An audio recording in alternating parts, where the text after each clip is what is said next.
All right. Welcome, everyone, to the Don't Call Me Catty podcast. We are live here from the CanWest Veterinary Conference, and I'm super happy to welcome Liz Blake, Senior Veterinary Sales Representative at Pets Plus Us. Welcome, Liz. Thank you for having me here. Yeah, well, I think, you've been with Pets Plus Us for how long now? Going on 12 years. 12 years. Yeah. So, oh my God. So I've seen you at this trade show forever. Yeah. And you are actually the one who inspired us to do a Halloween theme. Oh, get out of town. Yeah. Because we went by your booth and I was like, oh my gosh, this is such a good idea. It's so close to Halloween because CanWest is always in October, and you had all these pumpkins done up. And I'm like, next year Halloween is my doing... jam. One year I actually carved our logo into a pumpkin. Oh, Yeah. I think I saw that one. I think that might have been the year. was. I think that was the year. So I never really met Liz until last year at our client event at CanWest. Yep. And what's she wearing? What were you? Oh, you were the Shining. Yeah, I was like the creepy doll. creepy doll. Yes. She had like a creepy The teddy teddy bear. bear with Yeah. the- Oh, right. I thought it was the shot. Like one of the. Yeah. She came I in Close look like enough. The Shining. Close She came in enough. second place for the costume Yes, I did. contest. Yeah. Oh, Yeah. do you have a Yeah. contest for or She a has- costume? Wait till She's wait making till it a tomorrow surprise. night. It's a surprise. I saw the moths walk by earlier. If I don't win this year, I will be. There's no way I'm not winning. Insurance bringing it up. rates will go up, people. It's that good, but I won't be able to top this one though. Okay. Oh, I can't wait. You are hyping it up. Okay. You I'm know what we excited. should do? Like we instead of posting we usually ask for what do you call it, a headshot? Yeah. We should do a picture of her, like a headshot. Oh, of her yeah. in her costume, and that'll be your. I'm going to be doing 2 hours of makeup before I go. Oh, my God. Oh, yes. Thanks for committing. to Oh, you're this. welcome. I'm so looking forward to it. I had so much fun last year. What have you been saying? It's like what the kids are saying nowadays. Commit to the bit. Commit to the bit. Well, Commit that's to just the what I bit. say. I don't know if the kids. No, it's on Instagram. Oh, is it? Yeah. Okay. That's probably You're where hip. I heard it. You're hip. You are hip. Leilani is way cooler than me. I'm like, you said what now? Like, there's this other term that I will not say on the podcast. Why not? Serving. See you next Tuesday. Oh, I say that sometimes. Yeah, when we sometimes. are I say it all the time. Yes. I was like, Listen. what did you say? We were on a road trip. I'm like, what did you just say? And she said, I'm like, I don't know what that means. Sometimes if I have to actually say it because it's an appointment, then I hope they don't know. There you go. So Liz, we want to talk about all things pet insurance with Yes. you, just from a general perspective Yeah, there. absolutely. You're at the trade fair here because although you guys sell directly to pet owners, you work very closely with the veterinary industry as well. So tell us a little bit about like what that relationship is with the pet owner versus the vet clinic, and why you're at these trade shows. So I'm at these trade shows basically to educate the veterinary clinics. We also sell to shelters as well. Like it's not sell directly, but educational purposes. We just want people to understand the importance of pet health insurance. I think even though it's been around for 35 years in Canada, a lot of people still really aren't aware that a lot of people still don't know it's a thing. Statistically, 1.4% of pets were insured in 2014 when I started. Now we're only at 2.8% Oh my God. in Canada. That's it. And what is it in Europe? Because do you know? Okay, so the UK is 25, and Sweden does everything right. 60% in Sweden. But those countries actually, they're such big believers in insurance. Oh, absolutely. In general. Yep. Like even in, it's like in Canada, in my world, 52% of Canadians do not have a will. And even less percentage own life insurance. Oh, yeah. And I think the big thing is a lot of people don't realize because in Canada our healthcare is covered, they don't see bills like how much costs really are. They get so angry about veterinary costs. If they saw their own costs, they would just be blown away. So I think that's one of the barriers is that people just really don't truly understand how expensive it can be. There is a document actually online. You can find it. I went through a rabbit hole to get it, but it has the prices of testing medical for humans. Can't imagine. It's unbelievable. Can't imagine. And it gets even worse in the States because it's privatized. So they're just squeezing it all out, right? Yeah, absolutely. Yeah, the stats are pretty wild. Mm-hmm. I personally insure all 3 of my dogs and my horses because if you have horses, yes, you have they to. need bubble wrap. Yep, they do. I'm a cray horse And girl right here. I am that person because I worked in clinics. So I worked in clinic for 26 years, right out of high school in 1994. I don't want to age myself, but As RVT or DVM? Back then I was in Ontario and we didn't have to be registered to be techs. Oh. We're like, I'm old school, like dip tanks, like old school. I didn't know that was a thing. Yeah, so I worked 10 years in Ontario, and then when I moved here, I was like, yeah, I'm a tech. And they're like, no, you have to go back to school. So I just couldn't afford it at the time. So I got to be like just a VA, whatever. I still got, most clinics let me do whatever I could do. But I always handed out the brochures, like, yes, here's the puppy and kitten pack, here's the insurance brochures. I'm like, yeah, I'm doing the right thing, not really having conversations about it. And I got my first puppy, I moved out of home. I got this Chinese crested that I was dying for. That was my breed. I wanted my Chinese crested. His name was Ruben, and he was my life. And I was putting $50 a month into a bank account. So I was like, yeah, I'm good. When he was 6 months old, even though I worked at a vet clinic, I get a discount. He jumped off of a chair and he broke both of his front legs, like regular sized chair, broke both his front legs. I called everyone that I worked with. It was the middle of the night. They're like, no, we don't do orthopedic surgeries. I ran over to the emergency clinic. I lived across the street from the old care center back then. $10,000. For both legs or one leg? 2 legs, both front legs. $10,000. I only had $500 saved up, like $600, 6 months old. Yeah. So what did you have to do? Well, luckily, and this isn't reality for regular people, but luckily, Western worked really closely with the clinic that I worked at. So they let me do a payment plan, but that's just not reality for people. Yeah. Clinics just don't do payment plans anymore because they got everyone. Well, and they knew you. Yeah, and they knew me. We worked very closely with them. So it set me back in life, honestly. It set me back 10 years easily. Like, just from having to pay that off. I just moved here. Yeah. So ever since then, I've had pet insurance for all my pets, and just literally over just COVID alone, I had $40,000 in pet During COVID? During COVID, I had my dog Warwick had spinal surgery. My dog Rose had gallstones and an E. coli infection, and then she had a spiral fracture in her leg while I was on vacation. My Sphinx had cancer. You have a Sphinx. He died now. God, I'm sorry. But it's okay. No, it's okay. Bacon. He was Bacon. Who's tattooed on my arm. Yeah, that's yes, Bacon. My kid named him. He had cancer. Testing, like even just testing was like $4,000. But I would have had to euthanize everybody. I got to buy so much more time with them because all my bills were covered. Everything was covered. Yeah. And then like fast forward to now. 2 years ago, I have my heart dog right now. Her name's Bean. She's a little Chinese crested Chihuahua cross that is my I can't even tell you, I am in love with this dog in an unhealthy way. We should actually post a photo of this dog when we do the branding for this episode. I have a heart dog that's a Chihuahua too. I feel the Chihuahua. And it's funny, I worked in clinic for so many years and I hated Chihuahuas till I owned one. Because what a difference when you own one versus being in clinic. I was the same way. I never thought I would own a Chihuahua. I got this one. I'm like, that's it. This is my breed now. Yep. So I got her from like Kijiji. I hate to admit that, but I had lost a whole bunch of. We lost 6 dogs and cats like back to back. They were all 16. I remember all the posts on Facebook. I was like, what is happening? They were all very elderly, so it's okay. Yeah. So we got Bean to fill the void, even though my husband's like, can we be dog free for a little bit? I'm like, yeah, totally. And then I came home with a dog. And so we got insurance. And then I went out of town for a work conference and I left her with my son. And he's 15. He didn't know really what to watch for. I came back and I can tell she just really wasn't right. So I took her to the emergency clinic. I have insurance. We're good. We did some testing, gave her some blood, fluids, and she perked up, brought her home. Like 6 hours later, I'm like, something's not right. And my husband's like, you're overreacting. Like, you have PTSD from losing. And I'm like, no, something's wrong. I get her in the car. It's a 9-minute drive to the emergency clinic. She, in those 9 minutes, became completely non-responsive. I ran into that emergency clinic, threw my dog at the receptionist and said, she has insurance, do everything, which was like the biggest relief. $7,000 that stay. We found out she has Addison's disease, which is the worst thing to deal with.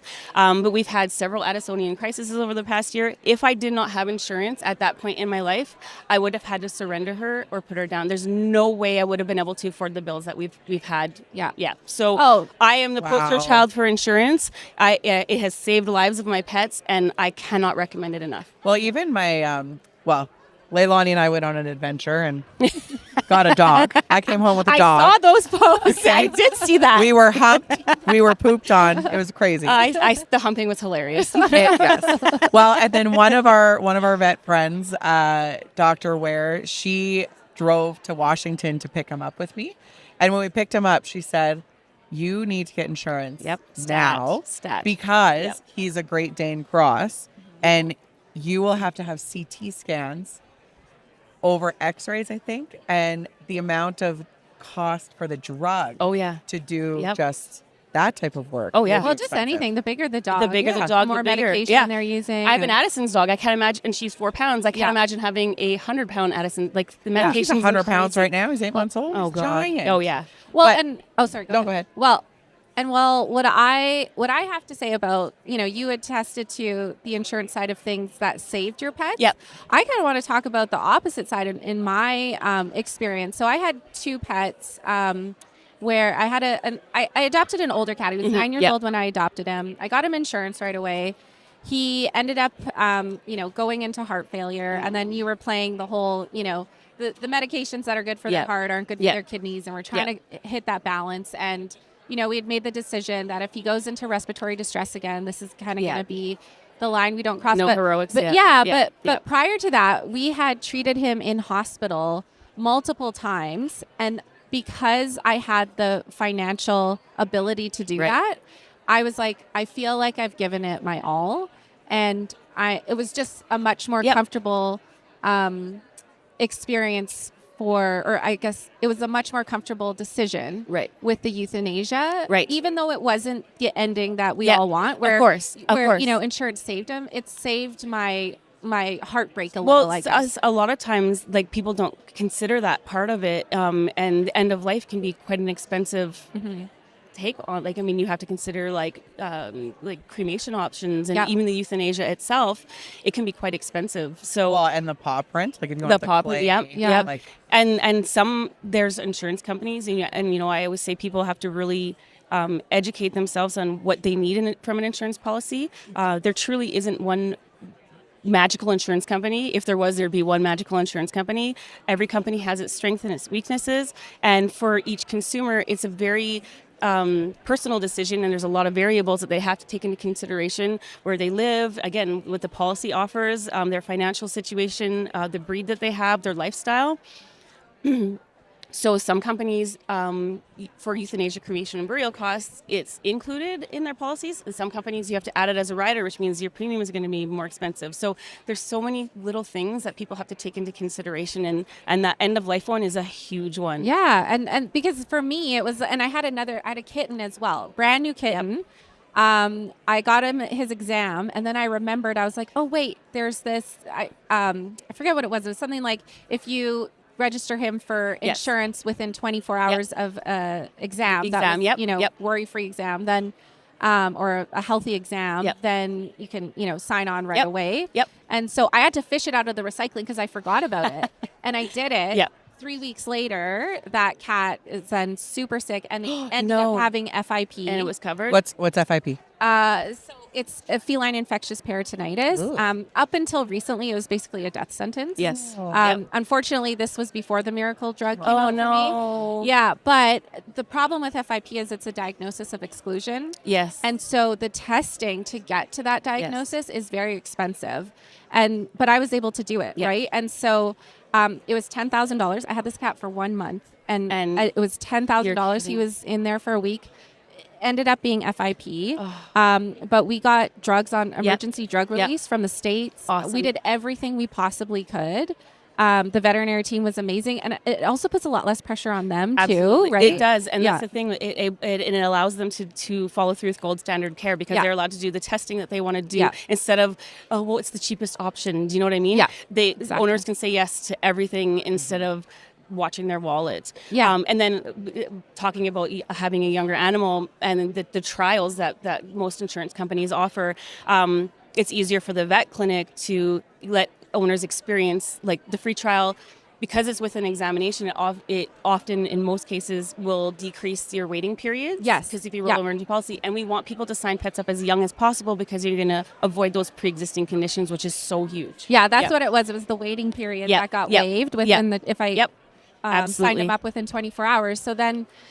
So for that particular cat, it was like, okay, I've got this diagnosis. Unfortunately, I have to euthanize. But again, I couldn't have done There's no way. $10,000 as Yep. an RVT. Like, there's no way I could. Even us working in industry Even with working in discounts, industry, yeah. that's the thing. But I could sleep that night because I Yep. was like, I did everything I could. did everything. And the team did Yep. everything they possibly could for Yep. that cat. Well, and I think that, I mean, I work in finance, and it doesn't matter if you're an RVT or not. Like, Yeah. Canadians in general Yeah. don't even insure themselves. Nope, Yeah. they And don't. very few understand what an emergency savings account Oh, is. God. Yeah. So when people say, "Oh, just put monthly amount in," And when they do that, so a lot of people, I hear that like literally every day. Yeah. But what happens is, if the furnace goes, where's the first place you're going to go? And in my situation, I only had $600 saved up, and I had a $10,000 bill, and that's gone. And then there was follow up that none of it was covered. Where insurance, you're paying your monthly premium, and and you're good, and then you keep being good year over year over Yeah. year. Yeah. So well, and I mean, as someone who I don't sell this type of insurance, but I sell life insurance and Yep. disability and all of that, and educating people on what the riders are, what the contracts Yep. say, right? Yep. I have 3 policies on 3 dogs. I have no idea what the contract says, except for Yogi has a $15,000 a year budget with a 90% reimbursement, right? Boo Boo is unlimited. No, he might be my favorite, but that was all that was available. And then Ranger has a $15,000 limit because of his breed and I size. can't stress enough for people to read their summary of coverage, so that because people, like, even when working in clinic, when people have insurance, they literally don't understand their policies. I don't know. That's all I know. I thought I knew everything about pet insurance working in clinic until I started working for an insurance company. Well, I knew nothing. And what's interesting is the company we have our insurance policies through just added a wellness feature. Mm-hmm. And I was like, well, I want to get reimbursed for the good work yeah. I do with my pets, right? Like Yeah. going into the clinic Yep. and whatever. And then one of my friends was like, you realize that you would have to do every single line item on this wellness portion for the premium to make sense. And I'm like, I don't care. It means my dogs are well. Your dogs are well. Right? And there's like a mental game about just being Yeah. well. Yep. Absolutely. Not going into the vet because it's an emergency. It's like, Yeah. I don't know. There's something about that. And you talked about education, and like, honestly, my belief is education is the key to the survival of literally everything. Like, Yeah. education is so important, and I'm huge for that. And that's my job. I educate people about the importance of pet health insurance, and I just think it's so great. I have so many clinics that are pro conversations, but we still have, there's still clinics out there that actually, when I go in, they tell me they don't believe in it, and that's crazy to me in this day and age. Like the veterinary professionals? Literally, there's still clinic. shocked. It's I mean, we're seeing a big jump. That jump, the doubling of 2.8% of pets insured in Canada. That happened mostly over COVID. We had an influx of animals, but people also weren't working, so they had time to just educate, like research, right? So that's when that happened. But we're seeing a really, really big trend up. When I started in practice in the 90s, like, you just got thrown in. Where now I go out and I do talks to VOA programs, I talk to RBTs, I talk to vets. So they're graduating with a knowledge, and we do a generic, like, a conversation to veterinary staff and all the students to understand the importance of pet health insurance. And I think we're going to see this trend continue to grow. I really hope we get there. Well, and I think too, my sister-in-law actually talked about this the other day because she asked if Ranger was insured. And I'm like, yeah. She's like, you are so smart. I'm like, well, I believe in insurance. But then she's like, their dogs are insured too. They have hunting Labradors, and one of them got really sick. Yep. But they were able to do some, like, almost like something that most people wouldn't be able to do. afford Yep. because of insurance. So they did like Absolutely. a fecal transplant. Oh, wow. And I was like, I'm sorry, what is that? And she like explains it to me, and I'm like, that's disgusting. She's like, they do it in humans too. They do. They And I'm actually like, do. oh my God. But like I honestly, like, that kind of stuff you wouldn't know to do if No. you couldn't afford Yep. to do it. And she said my Yep. dog was perfect after. Well, that. and I wonder how much do you think that pet insurance is going to help with innovation in the veterinary space, just because people will be able to afford more care? Yeah, I absolutely. And that's the thing. We're constantly evolving because new products come out, new treatments come out. So we are constantly evaluating and going over case studies to ensure that we're covering things that should be eligible for coverage. It's forever growing. So is there something on a contract, and I know insurance contracts, but is there like 3 main things people should look at like reading like the fine print about their insurance? They should know their annual, like their coverage, their copay. Oh, good. Look, I know that. They should know about their deductible. Yeah. And they should know. The biggest thing for me is read your summary of coverage. You wouldn't believe how many people get a policy and then get a summary of coverage and they have pre-existing conditions and they literally haven't read anything. They don't know that they have pre-existing conditions. Oh, That is so they I don't think I've submit done that.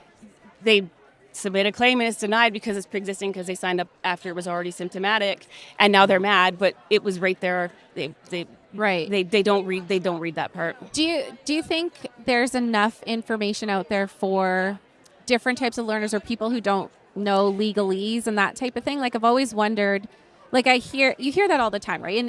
Across any industry, not just insurance, that like, oh, you didn't read the fine print. And it's like, even if I had, I don't know if I would and have that's the thing. it. Insurance is very difficult. Like I'm going to admit it. I thought I knew about insurance till I worked for insurance, and it's been a learning curve. And of course, I'm going to say absolutely from a client perspective, it can be very intimidating. And there's probably a lot of verbiage there that I wouldn't get, and that's partly why I do the student talks. Is I actually have slides in my deck where we go over terminology so that I teach them and they understand that. It's harder from a client perspective, and we can't really expect vets to like dive deep in the reads to like explain it to their clients. Yeah. That's not their job. We just want them to recommend insurance and say that they believe in it. So a little bit of it is on the shoulders of the clients, and you hope that you have the clients that are going to do it. But the reality is that not everybody does. Can they call in and talk Oh yeah, to someone? absolutely. Like, Anytime. Like every insurance company has a 1-800 number. Absolutely, they can call in. Any call center that works for an insurance company should be there and happy to help you, explain anything to you, go over your policy. If you have any questions, literally that's what we're there for. okay. What are some of the misconceptions? So like in my world, one of the biggest things is that life insurance doesn't pay for suicide. And when it does. Oh, I actually didn't know that. Yeah. See?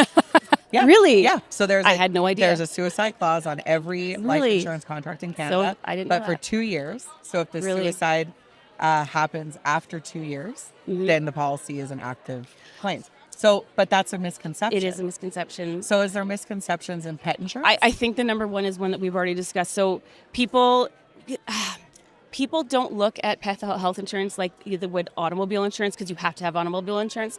People, for some reason, want to know, like, I'm going to get my money back. I want to get money. You don't get your money back from your car insurance unless you get into an accident, and that's not the point of it. The point of it is it's there for the unexpected. And then also the main one being putting money into the bank account, because that was my number one thing. People are like, oh, I just put money into a bank account. You cannot self-insure people. You can. It does not work. We know statistically that does not work. You're going to Unless you're a millionaire. Yep. Even then you have to start as a billionaire. It just doesn't work. If something happens again in that first few months, that you don't have enough, and then what do you follow up with? And then again, if that furnace drops, if your furnace breaks, what's the first account you're going into? Yeah. The pet account.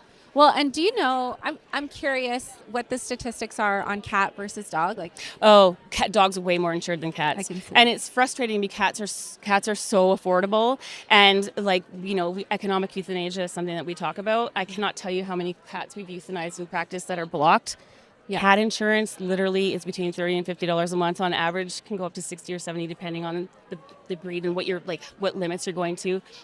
That's a few Starbucks drinks a month and your cat can live. But I think, unfortunately, sometimes from the client perspective, cats are kind of still seen as disposable compared to dogs. And I hate that, because my cats are up there with my dogs. But, free kittens off Kijiji kind of thing. Yeah. So cats are definitely not insured anywhere near as much as dogs are. You'll see a lot more purebred cats than you will see in the dog side. That's because, people are investing into purebred animals, so they're going to get the insurance. Those are the clientele that we get. Yeah. It's wild. Yeah. I don't know. Insurance, I am such an insurance believer, but I know in this world there's just... I think, unfortunately, and I've seen it a lot, is it takes something like the story you gave in order to understand. Absolutely. I always say, once somebody uses insurance and needs it, they never go without it ever again. Yeah. Once somebody realizes it, and that's sometimes too when we have the free trials in vet clinics that all the insurance companies have. I have clinics that are like trying to, go on this free trial, and people are like, oh, I don't want to sign up for something. And they're like, well, something could happen to your dog. And I have one of my really, really good practices. This is a perfect example. They were trying to sign this lady up on a free trial. We're trying to have a healthy conversation about insurance. They're like, oh, your dog could like fall out of a truck and like break its leg. And she's like, fine, I'll sign up for it. 2 weeks later, the dog fell out of the truck and broke his leg. They gave the client my phone number, and she called me crying, thank you so much. Oh my God, did she think you like put a spell on? No. But she said she would have had to put her dog down because she wouldn't have been able to afford it. So I cannot speak in It's hard. I think Canadians in general feel super financially strapped. Right, especially now. And like the insurance world is hurting right now because, our industry is hurting right now. Yeah. I mean, the influx of COVID animals, that the shelters are overrun. They're dropping like flies. People don't have like disposable income so much right now. The state of the world is even scarier, so people are holding off on things. So we're at this ugly point in the world. I hope that we get over this hump and all the mega stuff goes away. I think the other complicating factor too is that, and I hope it makes it so that trajectory actually happens where we keep getting more pets insured, is that the pet culture itself has changed rapidly in such a short period of time. So from when my mom was a kid and the dog is outside and eating whatever. And the cats are mousing and that's how they live. They don't come inside. To now it's like your baby. Our demographics have changed, and I think the majority of our people who have insurance are actually the generation like precursor to children. Yeah. And then your people whose children have aged out. So those are our two big demographics because those pets are their children. Yeah, but it was such a huge pet culture shift within like a 50-year period. Such a tiny a short period. But then what's happened on top of that is that people are now expecting this super high level of care for their animals. Oh, absolutely. Which is amazing. It's great, right? Like I've practiced at the top of my license very proudly for a long time, where I've worked in facilities with top tier medicine is being practiced and that sort of thing. And it's fantastic, but I feel like there's still this gap there. Yeah. Oh, there is. Like we see them as our babies. We want this great quality of care, but we're not saving the money. We're not understanding to have that care. There's a cost attached to it. And I think that a lot of people don't understand, even just in the veterinary industry, the amount of overhead that there is. Yes. We have the misconception that like the vet industry is greedy, and people don't we're all driving beater cars. Like we do this because we love it. I can show you my car in the parking lot right now. I drove it last night, and there are flashing lights on the dashboard. Me too. And my truck that was 24 years old has just died. Like, let's just but all my pets have insurance. Yeah. But that's the thing. We love our animals, and we get it, and as a whole, costs are just astronomical now on everything. So I hope that people really start to understand that side of it. But again, it's hard in Canada because people just don't understand costs. Well, they don't understand that, like you said, the privatized healthcare side of vet medicine. 100%. And Dr. Mir Hollowaychuk did an interview a couple months ago or a month ago. Mm-hmm.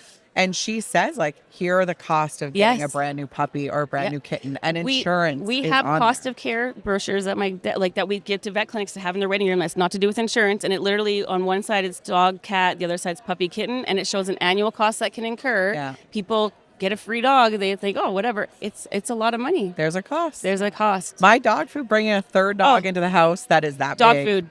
We went from having a bag every 5 weeks to now we go through almost 3 bags in 5 weeks. The costs are insane. Yeah. Yep. Well, and I mean, the other nice thing too about insurance that I've noticed over the years is it started to cover some food. Yep. Right. Yep. Most insurance companies do have a coverage of food. What? Yep. Yeah. Yep. Well, if it's for a diagnosed illness. Oh, yes. So like kidney disease, allergies. Yeah. Well, that type of thing. I mean, I have Labradors. They're allergic to everything. Of course they are. Check into it. That's why your policy. Well, but true. I know that's what I mean. Is like, what should we know? I had no idea. Yep. Absolutely. Interesting. So, like, because Boo Boo got attacked by spiders on his nose, it was a whole thing. It looks spiders multiple. I don't know. It was gross. If my vet was here, she is here somewhere. We could ask her. But it was they had to do 3 different biopsies on his face. Oh my God. And then he was on steroids, so like prednisone, and then he wouldn't eat. So then they prescribed him like a very tasty diet, so he would eat. And it was covered. They covered his whole nose. So his nose, this is like his nose, because we moved out to an acreage. He just got into something. It was $1,700 for them to like do his biopsy and then send it away and whatever. Yeah. And we got like $1,500. Awesome. Right? Fantastic. Like Yep. that Fantastic. covers his premiums for that year. And then that's what I like say. That in itself, it just I know. that's it. Yeah. It paid for itself. You're happy. Yeah. Absolutely. I am a huge believer in insurance. Yeah. So. And even I tell people, like, you hope that you never need it to pay for itself. You don't want something bad to happen to them. It's there for the unexpected. Yeah. You have it and hope to God you don't need it. Yeah. Yeah. Well, go ahead. I know that you can't speak for, you may or may not be able to speak for some of the other pet insurance companies, but I'm wondering for Pets Plus Us, is it just dogs and cats? Are we seeing any sort of exotic No. coverage? So we just do dogs and cats. We did a stint of horses for a while. That's a whole, it's a whole other thing. So we're not doing that anymore. No. Exotics gets really challenging. I know there is a company in the States that do exotics. No one in Canada does at this point in time. But just the cost that it costs to cover exotics because their fees are like, and their lifespan is so much shorter. Right. What I hear a lot of negative things from the one in the U.S. We don't have any plans at this point to cover exotics. In the U.K., it's a little different. They actually cover ferrets and rabbits as well because they're working animals and it's a little different over there. But yeah, we're just going to be strictly most insurance companies in Canada, I think all that I can think of right now are just dogs and cats. Okay, because I want a tortoise so badly. Oh. That is not a short lifespan. No, it's not. So Did you see the one that I had? No. Oh god. Oh. I had like a 60-pound tortoise, a sulcata, in my living room. Oh yeah, I was fostering. You were fostering. I was fostering. Do you have him. pictures? I do have pictures. Okay, so the water crested Chihuahua and the turtle. Chinese crested. Chinese. What did I call it? Water. Water. I think you're thinking of a I think water I'm- chestnut, maybe? I don't know what I was thinking of. The dog off 10 Things I Hate About You. That's on the pool table. Princess. No, that's what she named. No, that's his penis. That's his penis. was Oh God! his And I've name? seen the movie a million times. Kaylee, what's the name of the Chinese crested in 10 Things I Hate About You. Oh, this is No, How to Lose a Guy in 10 Days. Oh, how to lose a 10 guy. Yeah, how to lose a guy in 10 days. We'll find it out. I can't believe that I don't know that. I should know that. I've seen it a million times. Yeah, It's but, like, but we got to put the photo up of you in the whatever costume you have today. Yes. With a Chinese crested and a tortoise. And the tortoise. The Yeah. tortoise is amazing. And like walking around my house with my bull terriers, if I open my fridge for treats for the dogs, the tortoise would come out and they'd be waiting. Oh my gosh. The dog's name was Kroll? Kroll. That's what it was. Yeah. So I realize how much of a time commitment a tortoise is. yes. So I'm waiting until maybe. So are you looking for- Are you looking for a little one? You know what? I'm open to. I have a both. box turtle who needs a home. Oh really? He's 32 years old. How long do they live typically? He would be about maybe 60. Okay, so another 30 years. Yeah, he came in a really bad situation, and I rescued him, and I got him back to health, and that was my goal, to get him back to health, and then find him a new home, and he's amazing. His name is Spunky Brewster. Okay, we'll talk after. Okay. I want one really bad. He's a little deformed because he was like literally in a little Auschwitz cage in someone's basement with no heat or proper food, so his shell is deformed, but he's got so much personality. Oh. So what I learned is that's called husbandry. Yes, that's And because my vet tried to give me a turtle and a fat-tailed gecko. Oh, yep. And I learned about husbandry, and I was like, so they need a partner? And she's like, no, Jillian. They're where they live. They need care for the injury. And I'm like, so I can't just like put a rabbit pen with, no. I'm like, oh. That's why I haven't gotten one yet, because I'm like, it's a big commitment. Mine right? comes with a big setup, even an outdoor enclosure. Okay, we're going to talk Oh, after wow. the show. Okay, that has to go in your will. Yeah. Oh, no, Okay. that's the thing. Like you do- my son is 17. He's like, Mom, I don't want to inherit the turtle. Okay. Yeah. There you go. Well, that's the other thing too. Like, I wish pet insurance companies would have a clause for grief. Like when the pet goes through euthanasia. Can I actually just say something about Yeah. that? I'm trying to keep this a generic conversation, but Pets Plus Us, we actually include in our policies. We have three what we call blue ribbon benefits, and one of them, if any of our clients have a pet that's diagnosed with a terminal illness or has a pet that passes away, we offer free counseling to them. Come on. I just got chills from that. I That's know. amazing. We also have free access, unlimited access to the Pet Poison Helpline, and a pet help phone, which is like a triage, similar to what you guys do. If they can call and find out if they should go to the emergency or see the vet the next day. That is unbelievable. I know. Yeah. So three of our best things that we offer. Amazing. And included. It's not. Yeah. I was just looking at like a you need to, I mean, there's no timeline on grief, and pet grief But is a the real thing. thing. And like we work in this industry, and our families are like, I lost so many animals, and they're like, it's just a dog. What's wrong with you? And I suffered. Like I just, I needed that extra. It is I was more upset. This is awful. I'm going to say this out loud. I was more upset about most of my dogs dying than my grandparents because I was close. They were a part of my daily routine. Yeah. And then they weren't there. Yeah. I grieve. Oh, my heart dog right now, I'm going to be a mess. Oh, my husband said, I literally hope I die before the dog because I cannot deal with this. Like when you lose this dog, I don't want to be here. Yeah.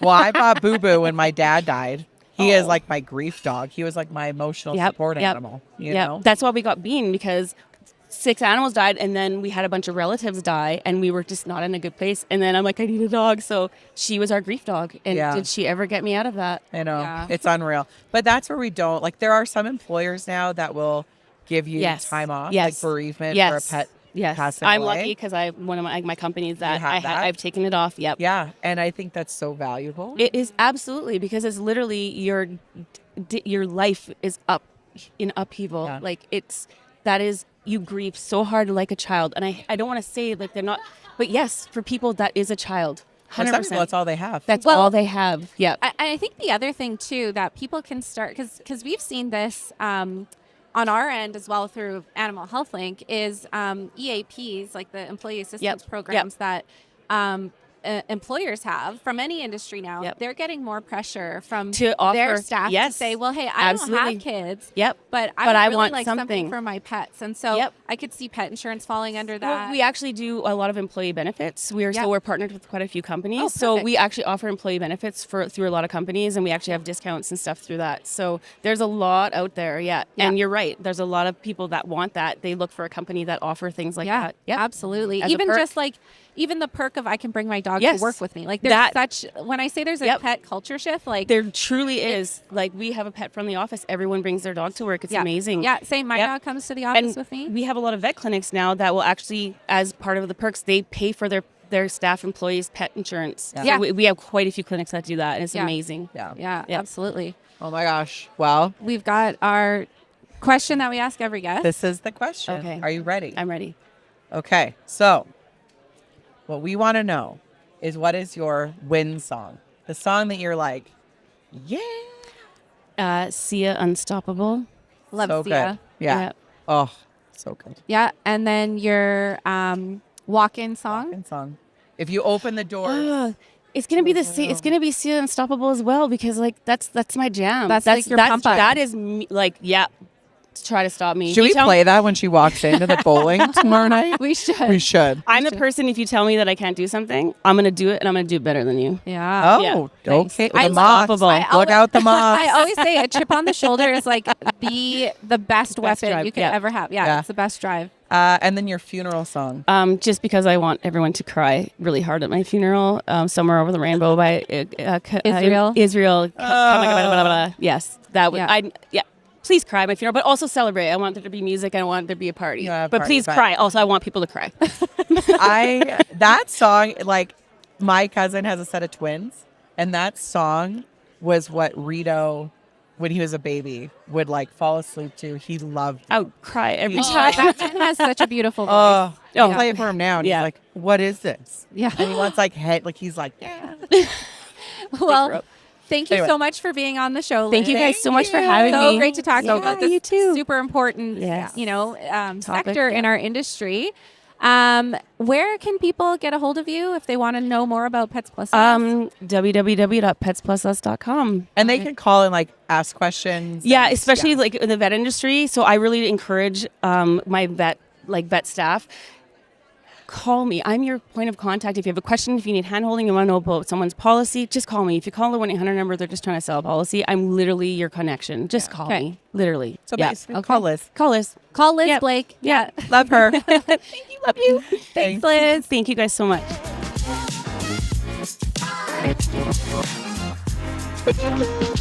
Here you go.